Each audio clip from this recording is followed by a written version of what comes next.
అందరికీ నమస్తే. అందరూ ఎలా ఉన్నారండి? మేము చాలా బాగున్నాము. మీరు కూడా బాగుండాలి మనస్ఫూర్తిగా కోరుకుంటున్నాను. చాలా రోజులు అయింది కదండి నేను వీడియో పెట్టి. కొంచెం హెల్త్ బాగోదు, వీడియో పెట్టలేదు. ఇప్పుడైతే మా హస్బెండ్ వాళ్ళు కంపెనీలో ఫుడ్ ఫెస్ట్ ఉందంట. దానికి సంబంధించి ఒక వెజ్ ఐటమ్, స్నాక్ ఐటమ్ చేసుకురమ్మన్నారంట. మేమైతే ఒక స్నాక్ ఐటమ్ ప్రిపేర్ చేస్తున్నాము. అదేంటంటారా, వెజ్ బుల్లెట్స్ చేస్తున్నామండి. దానికి కావాల్సిన పదార్థాలు ఇక్కడ రెడీ చేసి పెట్టుకున్నాను. ఇదిగోండి, బ్రెడ్ పౌడర్ చేసి పెట్టుకోవాలి, కొంచెం మైదా వేసుకోవాలి, కొంచెం కార్న్ ఫ్లోర్ వేసుకోవాలి, క్యారెట్ తురుము పెట్టుకోవాలి, క్యాబేజీ తురుము పెట్టుకోవాలి, ఆలునేమో బాయిల్ చేసి పెట్టుకోవాలి. ఇదిగోండి, కొంచెం కొత్తిమీర అయితే వేసుకోవాలి, ఒక ఉల్లిపాయ, 2 పచ్చిమిరపకాయలు, కొంచెం చాట్ మసాలా, కొంచెం అంతా చాట్ మసాలా అయితే వాడతాను. ఇప్పుడు వెజ్ బుల్లెట్స్ ఎలా చేయాలో ప్రాసెస్లోకి వెళ్ళిపోతాం. నాతో పాటు వచ్చేసింది ఆలుగడ్డలు అయితే బాయిల్ చేసుకుంటున్నాను. నేను ఆలుగడ్డ అయితే బాయిల్ చేసుకోవడానికి రెడీ చేసి పెట్టుకున్నాను. మిగతాది అంతా ఎట్లా చేయాలో చూపిస్తాను. ఎక్కడ స్కిప్ చేయకుండా చూస్తే మీరు పిల్లలు ఈవినింగ్ టైము ఎప్పుడన్నా అడిగినప్పుడు చక్కగా వెజ్ బుల్లెట్స్ చేసి పెడితే హెల్త్ మంచి చక్కగా ఉంటుంది. ఇది మీరు కూడా ట్రై చేయండి. ఎక్కడ స్కిప్ చేయకుండా చూడండి. ఎవరైనా సబ్స్క్రైబ్ కాకపోతే సబ్స్క్రైబ్ కూడా చేసుకోండి.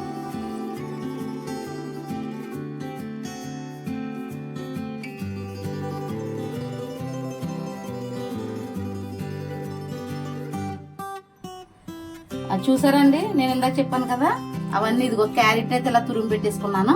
ఇది వచ్చేసి ఉల్లిపాయ ఇలా కట్ చేసుకున్నాను. ఇది వచ్చేసి క్యాబేజీ, ఇది అల్లం చిన్నగా, కొంచెం మరి అల్లం ఎక్కువైతే మరి టేస్ట్ పోతుంది కదా. ఇదిగో పచ్చిమిరపకాయలు అయితే ఇలా మన కిచెన్ రోల్ ఉంటుంది కదా చిన్నది, ఆ రోట్లో దంచి పెట్టుకున్నాను. ఇది వచ్చేసి కొత్తిమీర, ఇదిగోండి ఆలుగడ్డలు అయితే ఇలాగా ఉడికించి పెట్టుకున్నాను. ఇప్పుడు వీటిని మనం తీసేసి చక్కగా మ్యాష్ చేసేసి ఇవన్నీ కలిపేసినప్పుడు చూపిస్తాను. ఓకేనా? ఎక్కడ స్కిప్ చేయకుండా చూడండి. ఇదిగోండి, ఈ ఆలుగడ్డను అయితే ఇలాగ స్మాష్ చేసేస్తున్నాను. స్మాష్ చేసిన తర్వాత అవన్నీ దాంట్లో వేసేస్తాను. ఇదిగోండి, ఆలుగడ్డ అయితే ఉడకబెట్టేసుకున్నాను కదా, దీన్ని అయితే ఇలాగ స్మాష్ చేసేసాను అనమాట. స్మాష్ అయిపోయింది చక్క మెత్తగా. ఇప్పుడు వచ్చేసి ఇవన్నీ కలిపేసుకుంటాను అనమాట ఇందులో ఒకటి చూడండి. ఇవన్నీ ఇదిగోండి, కొంచెం సాల్ట్ అయితే వేసుకుంటున్నాను. పచ్చిమిరపకాయలు కొంచెం బాగా క్రష్ చేసి వేసాను కదండి, కొంచెం టేస్ట్ దగ్గర కొంచెం కారం అయితే వేస్తాను, కొంచెం చాట్ మసాలా అయితే వేస్తాను, కొంచెం ధనియా పౌడర్ అయితే వేస్తాను.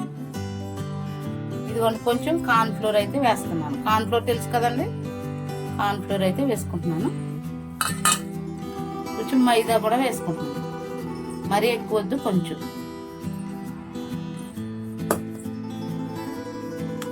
అదిగోండి, బుల్లెట్స్ అయితే అలా అన్ని నేను ప్రిపేర్ చేసి పెట్టుకున్నాను కదా, బుల్లెట్స్ అయితే అలా తయారు చేసుకోవాలి. అదిగోండి బ్రెడ్ అయితే అలా వేడి చేసుకుంటున్నాను. ఇప్పుడు బ్రెడ్ పౌడర్ చేసేసుకుని బ్రెడ్లో అద్దేసి ఆయిల్లో వేసేస్తాను.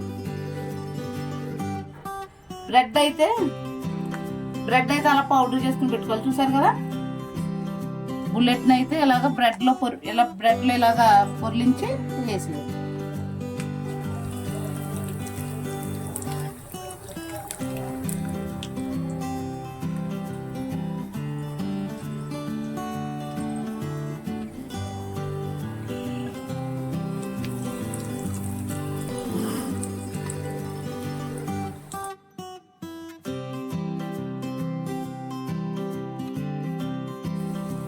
అండి.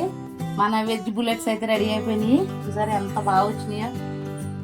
ఇదండి వెజ్ బుల్లెట్స్ అండి. ఎక్కడ స్కిప్ చేయకుండా చూడండి.